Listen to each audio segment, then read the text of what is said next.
మనం ఒక విషయం గుర్తుపెట్టుకోవాలి. ఈరోజు మనం గొడ్డలి పార్టీతో పోరాడుతున్నాం.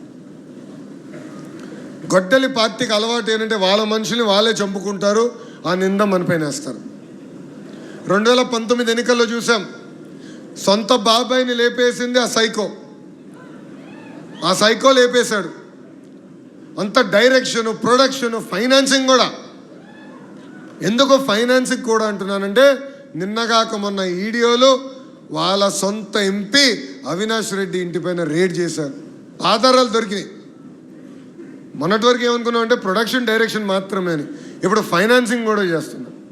2019లో వాళ్ళ బాబాయిని వాళ్ళే లేపేశారు. లేపి ఆ నింద ఎవరి పైన పెట్టారు? మన పైన పెట్టారు.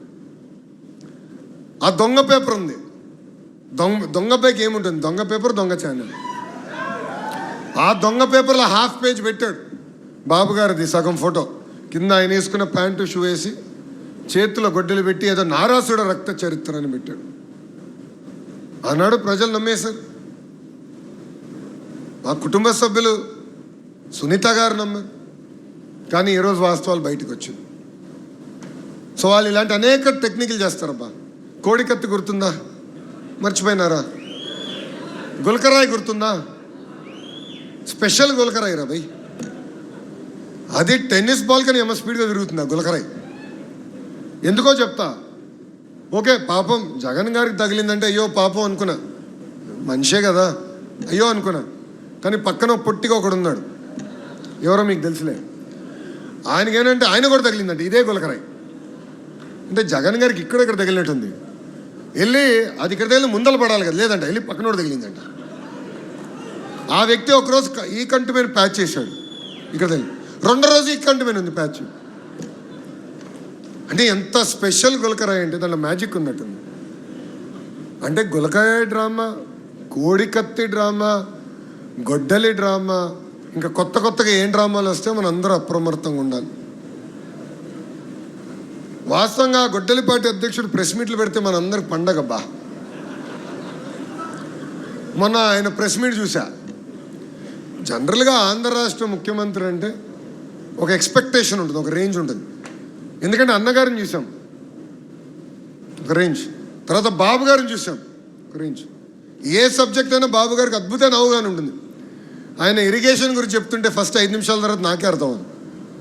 అంటే అప్పుడు అర్థమైంది, నేను కేశవనికి చెప్పాను, ఇరిగేషన్ పైన మనందరికి పాఠాలు కావాలి. బాబు గారికి అంత అనుభవం ఉన్న వ్యక్తి.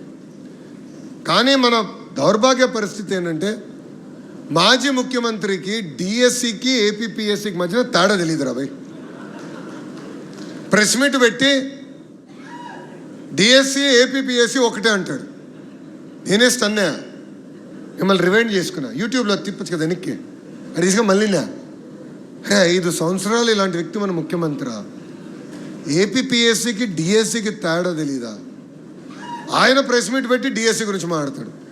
అయ్యా జగన్, నేను ఈరోజు మళ్ళీ సవాల్ చేస్తున్నా, ఇదైతే ఇంకా 6వ ఛాలెంజో 7వ ఛాలెంజో. అరే టైం డేట్ నువ్వు ఫిక్స్ చేయి, చలో లొకేషన్ కూడా నువ్వు ఫిక్స్ చేయి, చర్చకు నేను సిద్ధం, నువ్వు ఎందుకు రాట్లా?